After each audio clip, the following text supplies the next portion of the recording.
Glyndebourne has been a very important place in my life. My first operatic experience, working with great conductors like Sir John Pritchard, who was very kind to me, and then working with directors like John Cox and Peter Hall and Trevor Nunn, and actually to have that 12 years in which I had a sense of responsibility for the place was also marvellous. So, and then to come back now after a whole decade of being away or more, and feeling just at home as I ever was.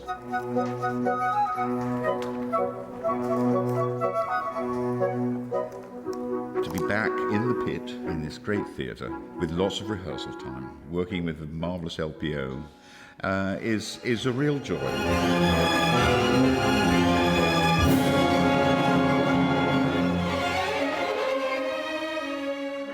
I'd been and seen some performances at the festival for the first time in 1972, and then Sir John Pritchard took me out to lunch and asked me if I'd like to come and assist him on a production the next season of Capriccio. I said to Sir John, I would of course be delighted to come, and I'm honoured to be asked, but I really have no operatic experience whatsoever. And he said to me in his quite inimitable way, "Well, Andrew, the thing about opera is more things can go wrong in it than almost any other field of human endeavour." It's a wonderful expression. But when they all go right, it really transcends everything.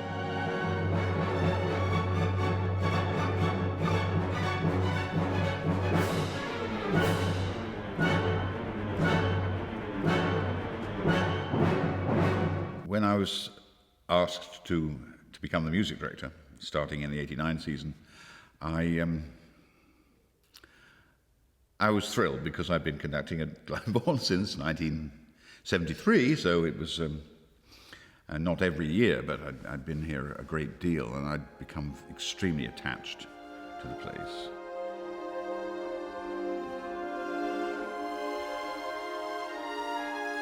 So over that period when I was music director, we did some very exciting repertoire.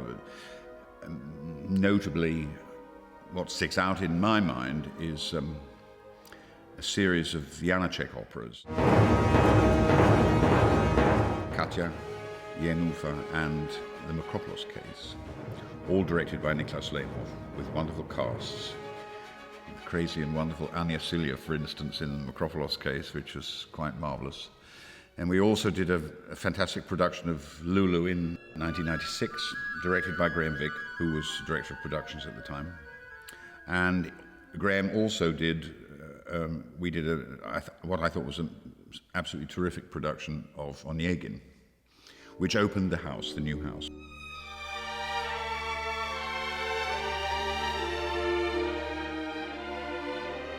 Because that's the other distinguishing thing about my time here. It was the period when the old place was pulled down and this wonderful new theatre was built. That was so exciting, I have to say. I never forget wandering around the site in a hard hat with Sir George and architects and builders and looking at this hole in the ground, and the architect said, "That's the pit." It was fantastic to be involved with that. Planning of what the pit would be like, the fact that it can go up and down, and it can have various levels, and it can be all flat, and it can be in tiers and so on.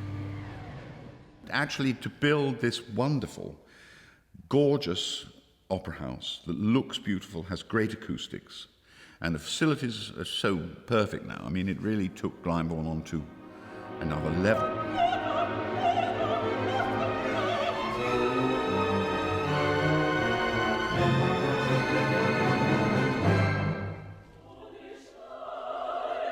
You feel the tradition of this house is so strong, and the magic that's been created here is so, the whole building resonates with musical memories and dramatic memories of great performances, and I think this Rusalka is going to be joining that number of, of wonderful productions. And I do feel as though I'm coming home here, and as though all the years in between have vanished, just flitted away.